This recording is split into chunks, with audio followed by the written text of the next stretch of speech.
In this lecture, I am going to start chapter 3 gases of chemistry part 1। शुरू करते हैं states of matter से। Matter 4 states में exist करता है: solid, liquid, gas and plasma. बाज़ दफ़ा इसकी 3 स्टेट्स करते हैं: solid, fluid and plasma. Basically plasma की 2 कैटेगरीज हैं, एक लिक्विड, दूसरा गैस। तब भी मैटर की 4 स्टेट्स बनती हैं: number 1 solid, number 2 liquid, number 3 gaseous form, number 4 plasma. इनमें से गैशियस स्टेट मैटर की सबसे सिंपलेस्ट फॉर्म है। The simplest form of matter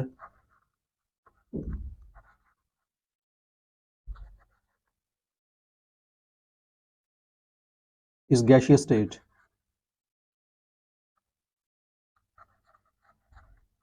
matter की जो सॉलिड फॉर्म है वो हमारे इर्द गिर्द सबसे ज़्यादा है।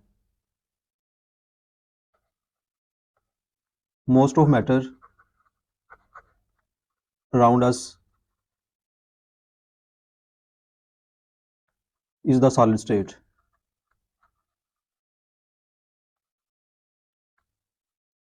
लिक्विड्स, सॉलिड्स, गैसेस और प्लाज्मास के मुकाबले में लेस कॉमन है।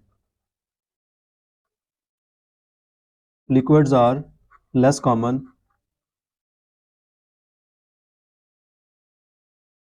Then solids, gases and plasmas. अब इसकी क्या रीज़न है कि ये बहुत ज़्यादा कम कॉमन है? The reason is that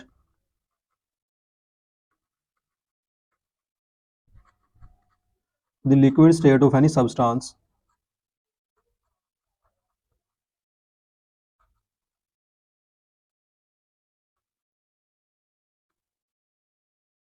can exist only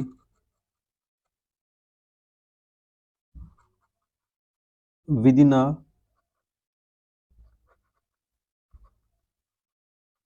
relatively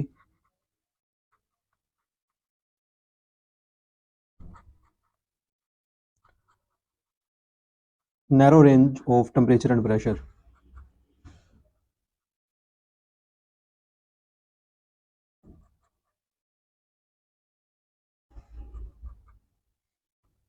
liquids के लेस कॉमन होने की रीज़न ये है कि किसी भी सब्सटेंस की जो लिक्विड स्टेट है वो टेम्परेचर और प्रेशर की रिलेटिवली नैरो रेंज के अंदर एग्जिस्ट करती है।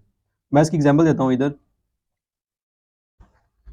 वाटर 3 स्टेट्स में एग्जिस्ट करता है: सॉलिड स्टेट आइस की फॉर्म में, लिक्विड वाटर और वेपर्स की फॉर्म में in gaseous state. At 1 atm pressure 0 degree C से लेकर 100 डिग्री सी तक वाटर एग्जिस्ट करता है as a liquid. 100 degree C से अबव ये वेपर्स की फॉर्म में एग्जिस्ट करेगा, टेम्परेचर जितना मर्जी ज़्यादा हो जाए। 0 डिग्री सी से लेस ये सॉलिड स्टेट में एग्जिस्ट करेगा। तो आप देख सकते हैं कि लिक्विड स्टेट सिर्फ और सिर्फ 100 पार्ट्स के अंदर डिवाइडेड है, 100 यूनिट्स में ये डिवाइडेड है, सिर्फ 0 से लेकर 100 डिग्री सी तक। तो इतनी नैरो रेंज के अंदर लिक्विड एग्जिस्ट करते हैं, उससे बिलो और उससे अबव सॉलिड या वेपर्स एग्जिस्ट करेंगे। इसलिए लिक्विड जो है वो सॉलिड्स, गैसेस और प्लाज्मास के मुकाबले में लेस कॉमन है। Comparison of properties of solids, liquids and gases. पहली प्रॉपर्टी है volume. Solids have fixed volume. Solids का वॉल्यूम फिक्स्ड होता है, डेफिनेट होता है, चेंज नहीं होता। Liquids have fixed volume as well. Liquids का वॉल्यूम भी चेंज नहीं होता। अगर 1 लीटर वाटर है तो वो उसको किसी भी वैसल में डालें वो 1 लीटर ही रहेगा। Gases do not have definite volume. Gases का वॉल्यूम डेफिनेट नहीं होता। And occupy all the available space. जितनी स्पेस इनको मिलती है वो ऑक्यूपाई कर लेती हैं। The volume of the gas is the volume of the container. Gas का जो वॉल्यूम है वो बेसिकली कंटेनर का वॉल्यूम होता है, क्योंकि वो सारे वॉल्यूम को ऑक्यूपाई कर लेगी। Number 2 shape. Solids they have definite shapes due to strong attractive forces, क्योंकि इनके पार्टिकल्स के दरमियान स्ट्रॉन्ग अट्रैक्टिव फोर्सेस होती हैं, इसलिए इनकी शेप डेफिनेट होती है। Liquids, their shapes are not fixed, इनकी शेप फिक्स नहीं होती। जैसे मैंने बताया कि 1 लीटर वाटर है, उसको अगर बोतल में डालेंगे वॉल्यूम उसका वही रहेगा, लेकिन शेप वो बोतल की ले लेगा। अगर किसी और बर्तन में डालेंगे तो वो उसी की शेप ले लेगा, इसलिए इनकी शेप्स फिक्स्ड नहीं होती। Unlike solids they adopt the shape of container, ये कंटेनर की शेप को अडॉप्ट करेंगे। Gases, they do not have a definite shape and take the shape of the container just like liquids, इनकी भी कोई fix shape नहीं होती, वही शेप अडॉप्ट करेंगे जो कि कंटेनर की होगी। इन दो प्रॉपर्टीज़ की बुनियाद पर हम सॉलिड्स, लिक्विड और गैसेस को अपेरेंटली डिस्क्राइब कर सकते हैं, जो हमें दिखने में नज़र आती हैं कि सॉलिड्स का डेफिनेट वॉल्यूम है, डेफिनेट शेप है, लिक्विड की डेफिनेट वॉल्यूम है, डेफिनेट शेप नहीं है, गैसेस ना डेफिनेट वॉल्यूम है ना डेफिनेट शेप है। थर्ड, इंटरमॉलिक्यूलर फोर्सेस, सॉलिड के पार्टिकल्स के दरमियान स्ट्रॉन्ग अट्रैक्टिव फोर्सेस पाई जाती हैं, इसी वजह से उनके पार्टिकल्स फर्मली अपनी जगहों पे ऑक्यूपाई करते हैं और उनका वॉल्यूम और शेप डेफिनेट होती है। लिक्विड के पार्टिकल्स के दरमियान इंटरमीडिएट फोर्स ऑफ अट्रैक्शन होती हैं, यानी सॉलिड से ये वीकर होंगी जबकि गैसेस के मुकाबले में स्ट्रोंगर होंगी। गैसेस में comparatively weak, very weak force of attractions are present in gases, gas के पार्टिकल्स के दरमियान बहुत ही वीक अट्रैक्टिव फोर्सेस पाई जाती हैं सॉलिड्स और लिक्विड्स के मुकाबले में। इन्हीं अट्रैक्टिव फोर्सेस की वजह से सॉलिड्स, लिक्विड और गैसेस के मेल्टिंग और बॉइलिंग पॉइंट्स डिफर करते हैं। अगर अट्रैक्टिव फोर्सेस स्ट्रॉन्ग है तो melting points, boiling points higher होंगे, अगर ये अट्रैक्टिव फोर्सेस वीक हैं तो मेल्टिंग और बॉइलिंग पॉइंट्स लो होंगे। पैकिंग ऑफ पार्टिकल्स,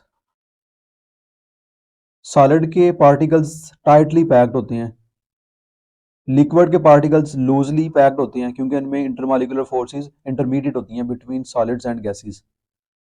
गैसेस के पार्टिकल्स में वीकर फोर्सेस होने की वजह से इनके पार्टिकल्स फ्रीली मूव करते हैं पूरे कंटेनर के अंदर और उनमें पैकिंग बहुत लूज होती है।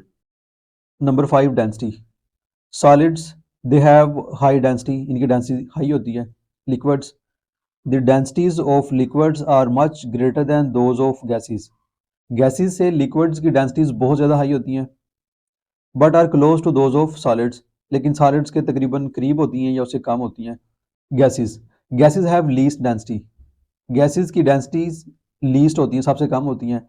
Due to very low densities gases bubble through liquids and tend to rise up, जब एक गैस लिक्विड में से पास करते हैं तो वो डेंसिटी कम होने की वजह से वहाँ पे राइज करेगी बबल की सूरत में।